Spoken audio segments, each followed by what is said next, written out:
จึงเป็นเหตุที่ให้คณะสงฆ์และพ่อแม่ได้พร้อมกันได้บุญพิธีอันเป็นบุญในการไหว้พระสวดมนต์เจริญเมตตาภาวนาแผ่เมตตาแผ่ส่วนบุญก็ถือว่าเป็นการสร้างบุญบารมีโดยที่เข้าบ่ดอกได้อิงอาศัยว่าการลงทุนทางด้านวัตถุปัจจัยในทางเพราะว่าการเฮ็ดบุญนี่บ่หมายแต่ว่าจกวัตถุปัจจัยเงินคำเอาน้ำไปให้ทานและจึงเป็นการเฮ็ดบุญอันนั้นเกิดว่าการเฮ็ดบุญบูชาบุญบูชาคุณด้วยอมิสสาบูชาแต่ว่าในลักษณะที่เขาเป็นอยู่คือในตัวนี้มันจัดว่าเป็นการปฏิบัติบูชาด้วยจิตศรัทธาเข้ามาไหว้พระรัตนตรัยกล่าวพุทธพจน์บทพุทธพจน์เจริญเมตตาภาวนาปฏิบัติแต่ละมื้อโดยการนั่งสมาธิเพื่อเดินมาปฏิบัติบูชาพระพุทธเจ้าเป็นกษัตริย์เสริมทั้งสองอย่างว่าการเทศบุญการบูชาด้วยอมิสสาบูชายอมให้บุญให้คุณแก่ผู้ที่พึงบูชาต่อบุคคลต่อสิ่งที่สมควรแก่การบูชาแต่ว่าอมิสสาบูชาถือว่าจะเป็นอานิสงส์เป็นบุญเป็นกุศลเป็นคุณแต่ยังบ่สูงเท่าการปฏิบัติบูชาเพราะว่าจะเป็นการไหว้พระนั่งสมาธิแผ่เมตตากล่าวตามพุทธพจน์ก็ดีเพราะว่าเป็นการปฏิบัติบูชากับพ่อกับแม่กับครูบาอาจารย์กับผู้มีพระคุณเท่าก็ดีเพิ่นว่าเป็นพระบุญเป็นพระกุศลฉะนั้นวันนี้แม่นางคณะสงฆ์และพ่อแม่ออกเข้ามาเป็นอีกมือหนึ่งที่ได้พากันประพฤติปฏิบัติมาเมื่อเราวัดก่อนก็ขอให้เสียงบุญเสียงกุศลเสียงไหว้พระสวดมนต์ตั้งจิตอธิษฐานภาวนาก็ขอให้ไปหอดไปถึงเจ้ากรรมนายเวรทุกขาผู้เทวดาผู้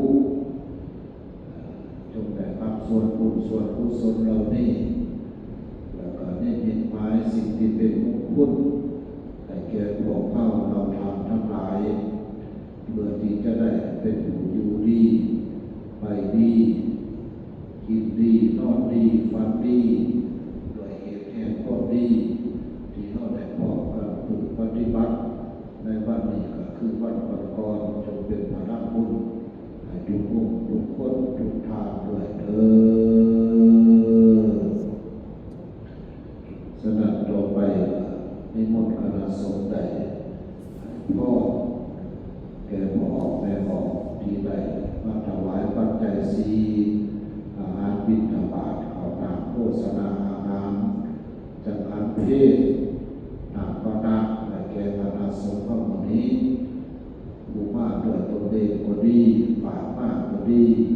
มีส่วนร่วมในการถวายปัจจัยสีในวันนี้ก็ดีขอให้คณะสงฆ์เข้าที่ปฏิบัติดีปฏิบัติสอบจงตั้งใจกล่าวอนุโมทนาให้พรใส่เป็นภาษาบาลีในโอกาสต่อไปเพื่อให้เจ้าภาพเจ้าศรัทธาเป็นผู้เจริญด้วยบุญด้วยกุศลด้วยโภคทรัพย์สมบัติยะถาวะริวหาปุราปริปุเรนติสังขาราเทวะเมวะอิโตทินังเปตานัง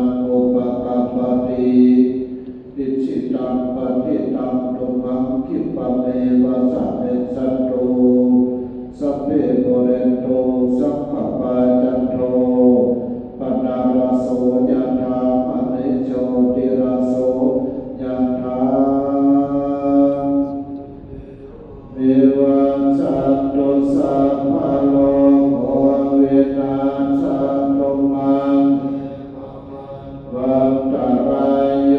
สุขีติกาโยโกภวะอภิวาทนาสิริสเนจังโวทาปัจจังจัตตาโลธรรมาวัฏันติอายุวันโนสุขังภาลังอายัญจักขุดักขินาทินาทิตาทิภารันตังกิตายัสสะนานาโสโภปะคัปปติธัมโมจะอายัมนิทัสสิโตเปตานาโพสัจจะปะตาหุราลาภิกขุนังอารุปะทินังตุเมหิปุญญังปัสสุตังปะกันติสัพเพสัตตาเวลาวุตโตปัจจาวัตโตสัพเพสัตตาเวลาวัตโตสัพเพสัตตาปริหารันตุสุขีสุขี